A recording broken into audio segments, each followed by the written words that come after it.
ఏమైందన్నా? ఆ గేమ్ ఆడుతుంటే తిట్టింది మేడం. ఏ గేమ్? అది సబ్జా గేమ్ మేడం. అందుకే పంపు చేడి పెట్టుకుంటా. ఎప్పుడు జరిగిందన్నా ఇది? వద్దునమ్మా. మీరు ఆ సమయంలో ఎన్ని గంటలకు వెళ్ళారు? నన్ను చెడిపోయిందమ్మా. 7:30 అవుతుందమ్మా. సరే, అంటే ఆ గేమ్ ఆడొద్దని మీరు ఎప్పుడు చెప్పినారు? అది దండికి చెప్తారమ్మా. అదే గేమ్ ఆడుకుంటూ ఉంటారు. ఎన్ని సంవత్సరాలు ఉందా అబ్బాయికి? 18 ఉండమ్మా. చదువుతున్నాడా? 10 చదివాడమ్మా. ఏం పేరు? సోమశేఖర్. ఏ ఊరన్నా?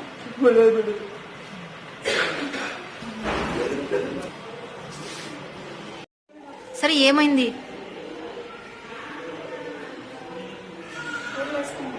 ఎందుకోసం చేసుకున్నాడమ్మా ఇట్లా? గేమ్ ఆడేకాడు అన్నమే తిన్నాడు, తిట్టినాడు. ఆయన మాటలు అన్నం తిని ఆడకపోవాలన్నాడు. ఒకసారి తింటే పొగలు తిన్నాడు, పొద్దున్న తింటే రాత్రి కొట్టగాడు. ఆయన తిట్టినాడు, బూ తినుకో ఆడొచ్చి ఇక్కడ అదే ఆడే సైడ్లో పల్లెలేదు. ఆయన అదన ఫోన్ ఆడతావు, బూ తినుకో ఫస్ట్. ఆ సమయంలో మీరు లేకున్నారా? వారమే అన్నం తింటే 4-5 దినాలు అన్నం తింటున్నాక 10 గంటలకు వస్తాడు ఆడి. ఇంకా తింటే లేకపోతే లేదు, పంటనేస్తాడు. ఆడు కొంటాడు మరి ఇట్లా.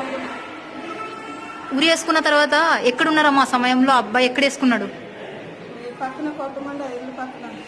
ఆ కొట్టంలో నీళ్ళు కడుగులు అనిపిస్తున్నాను. నీళ్ళకి పోయింది అనుకుని మేము చేయకపోయింటాము. ఎన్ని గంటలకు వేసుకుని ఉంటాడమ్మా ఇది? మేము తెల్లకుండా నారే సెట్. ఆ సమయంలో లేకరా అక్కడ? మా ఆయన చేయకపోయినాడు. నా నారే సెట్ పిల్లలు తక్కువ, 2 పిల్లలు నారే సెట్ అయిందని. మీకెవరు చెప్పినారు ఇలా అయిందని? సేన్లోనే ఫోన్లు వచ్చినాయి, సేన్లోనే వస్తున్నాయి. మీరేమవుతారమ్మా?